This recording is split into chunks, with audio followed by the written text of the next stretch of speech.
In 7.4, we're going to discuss the properties of logarithms. We're also going to discuss something called change of base formula, which allows you to evaluate any logarithm of any base on your calculator, or if you had a table of values, that as well.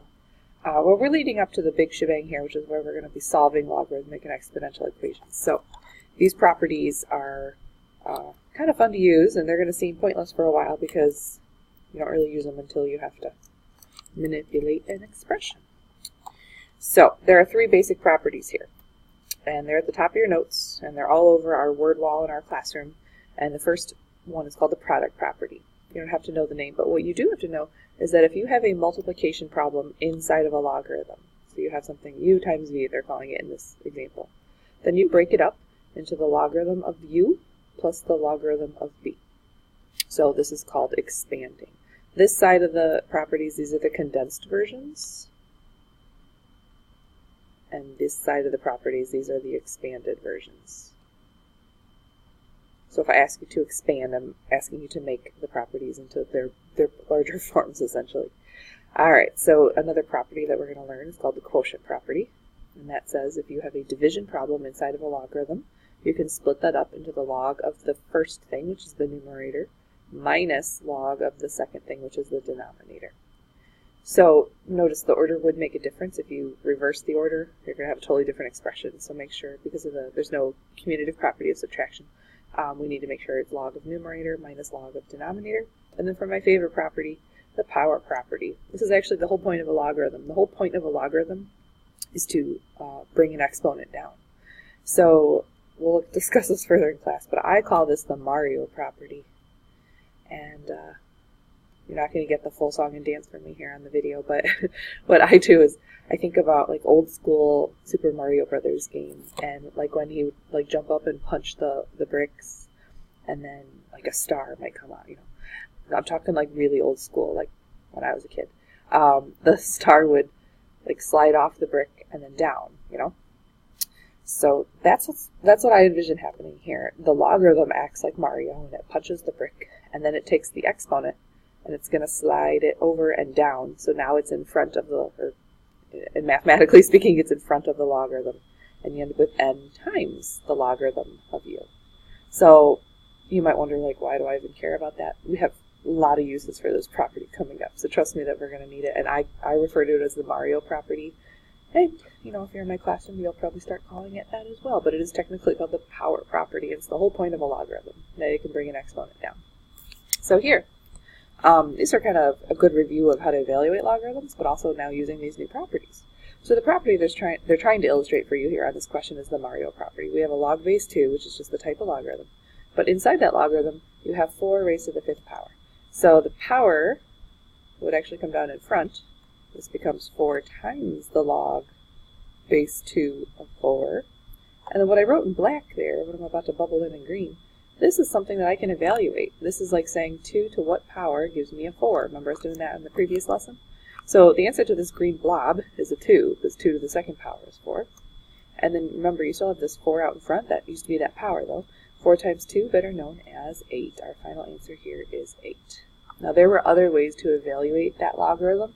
We could have taken 4 to the 5th power and computed that, and then said, I don't even know, 1024 or something like that. And then 2 to what power is that? If I'm doing this without a calculator, that was not an easy way to do it, because I don't even know what 4 to the 5th power is. So these properties are useful for manipulation, and then eventually we're going to use them for algebraic expansion, so your calculator is not going to help you at all, and there's really no choice but to go through and do the properties. Alright, here, for the sake of practice, let's say they're trying to illustrate to us the quotient property here. So we have log base 3 of 1/3, so we can expand that into log base 3 of 1 minus log base 3 of the denominator, which is 3. So each one of these logarithms are things that I can basically do in my head. 3 to what mystery power is going to give me a 1? Well, that's a 0. That's not one I like because it's always 0. And then this blurb over here, 3 to what mystery power will give me a 3? Well, it's a 1. So 0 minus 1 is -1. The answer to that logarithm is -1. Or the evaluation of that logarithm, I should say. Right here in this next problem, they're trying to show you the product property, so let's utilize it. Log base 3 of 3 plus log base 3 of 9. Each one of these logarithms I can kind of think about in my brain. Good practice for us. So 3 to what power is a 3? That'd be a 1. And then this guy here, 3 to what power is a 9? And I think, that's a 2. 1 plus 2, better known as 3. Again, there's other ways we could have evaluated that, but for the sake of illustrating the property, let's keep going. And this one's stupid because it doesn't even have a property it's trying to illustrate. So in class, I'm going to leave it up to you guys. I want you to change 64 for something that is 64, but like some sort of computation. So whether it's the product, quotient, or power property. We haven't seen the Mario property in a minute, so let's change 64 to 4 to the 3rd power. No, I revert. Because then we'll run into another property. How about 8 squared? Was it? You know what? That's actually a lot harder than I wanted it to be. Don't do that. You know what? Maybe in class I won't let you have a choice. Let's call it 4 to the 3rd power. Alright, so to illustrate the Mario property, this guy can come down in front.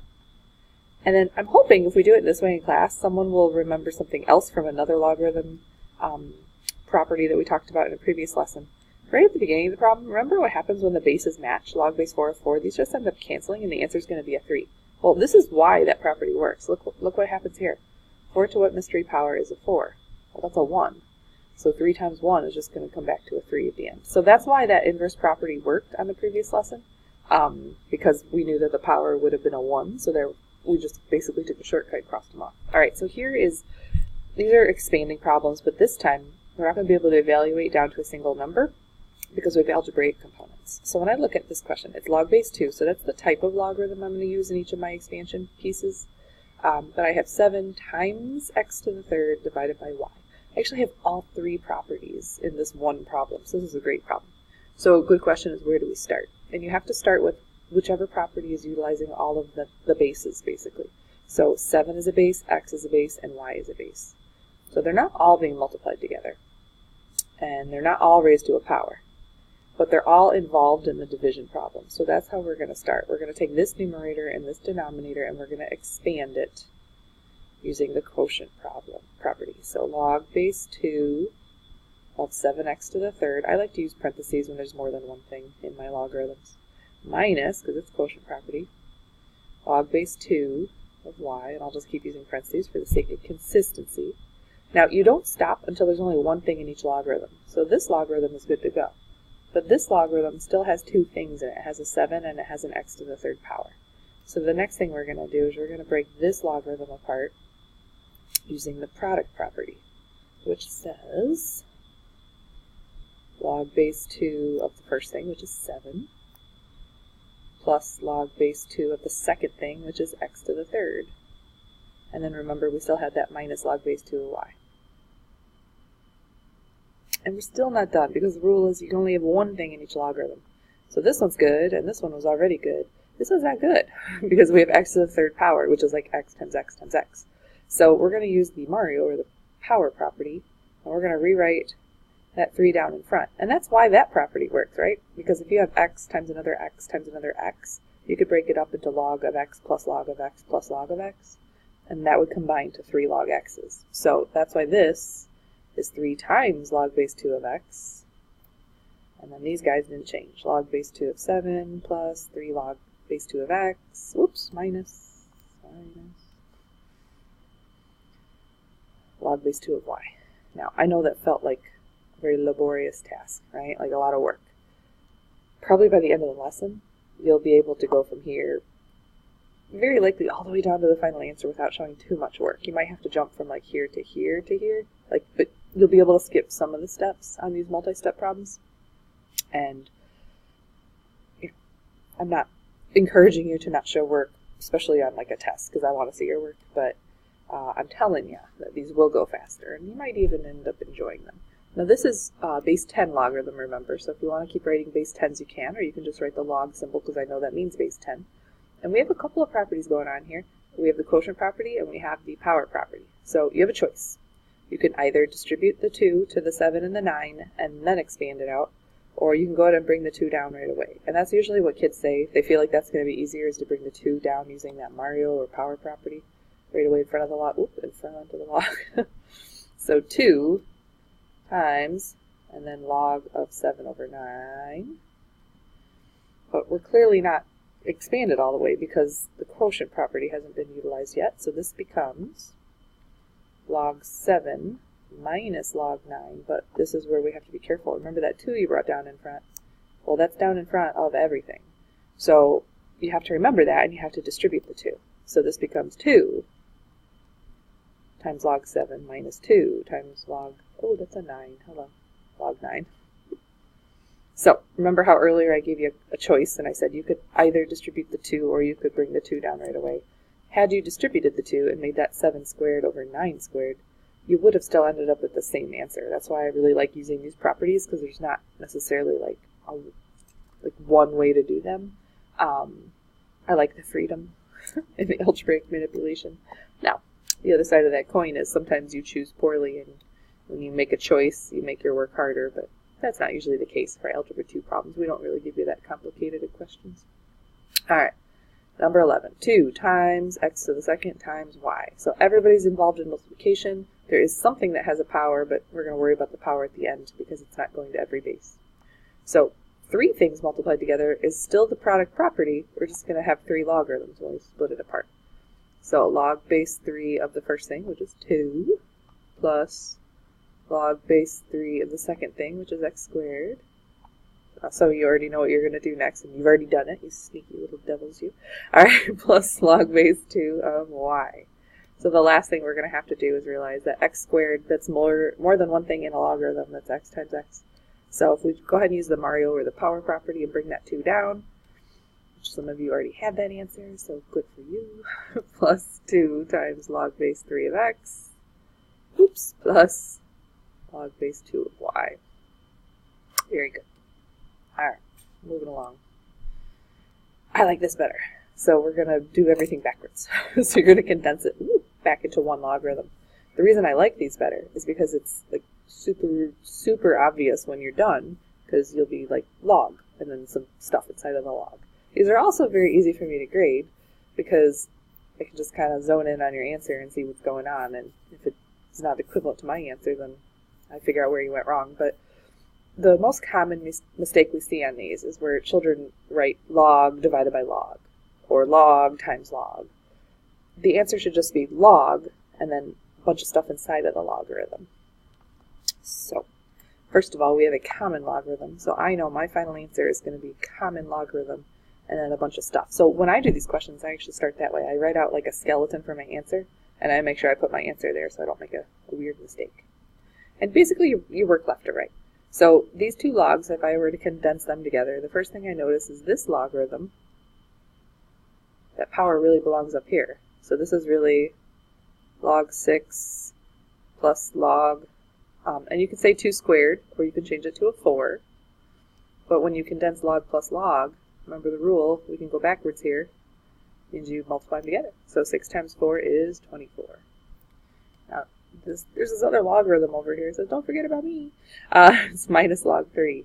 So using our quotient property in reverse, if I want to bring log minus log back together, that becomes log of 24 over 3, and 24 over 3 is 8.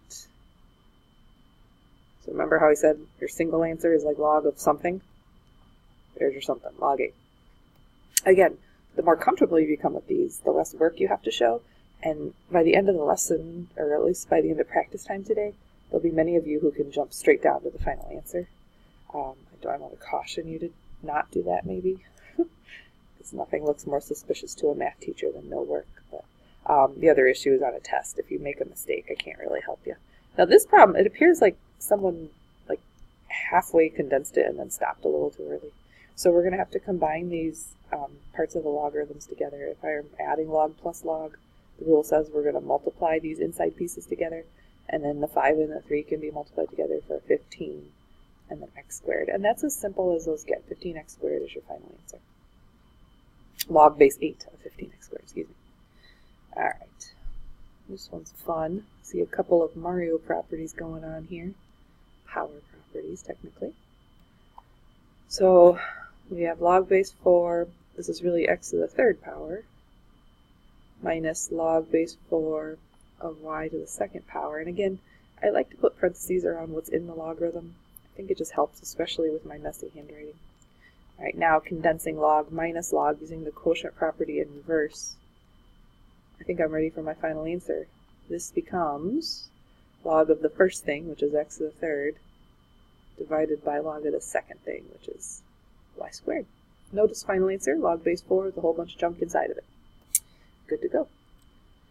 Alright, and this is probably your new best friend. This is called the change of base formula. And we have those two quick keys on our calculator. We have the common logarithm and the natural logarithm key. And we have keypad buttons for those because we use them so often. But a quick way to evaluate any logarithm is to use what's called the change of base formula. And you can use either common or natural. So this would be the common formula, and this is the natural formula. But basically what happens is if you take the common log or the natural log of the number in the logarithm, so this guy, and you divide it by that same common or natural logarithm of whatever the base number is, that ratio is going to be your final answer. So whether it's a nice number or not. So then there's a lot of kids who say, okay, so all those ones where you made me like think in my brain, like I could have just typed them in. Yeah, but I think as a whole, in many cases it's easier just to do it without the calculator. Like 2 to what power is 4? Like that doesn't take a lot of thinking, right? But remember there's a no calculator component to your SAT test coming up, so we have to practice that. So here, you know, I love natural log better than common log, so I'm always going to use natural log. You're going to type the natural log of the number in the logarithm, which is 7, close your parenthesis, and then divide it by the natural log of your base number, which is 3. It has to be in that order. If you do it reversed, you're going to get the wrong answer, and it's going to come out to some decimal. I don't have a calculator open right now, so you guys are just going to have to trust me on that. All right, same thing here. Natural log of 147, close your parenthesis. Biggest mistake there is to not close, and then divide by natural log of 2, and then just for fun, let's do a common log on this one. Common log of 50 divided by common log of 6, and the ratio between here would be our decimal answer. These are all gross decimal answers. Alright, so keep in mind on an SAT test, they might leave your answers like that, natural log 7 over natural log 3, or common log 7 over common log 3, just because if it's a no calculator component, they don't want to have you memorize logarithms. It's a waste of your brain. So keep that in mind. Alright, good luck.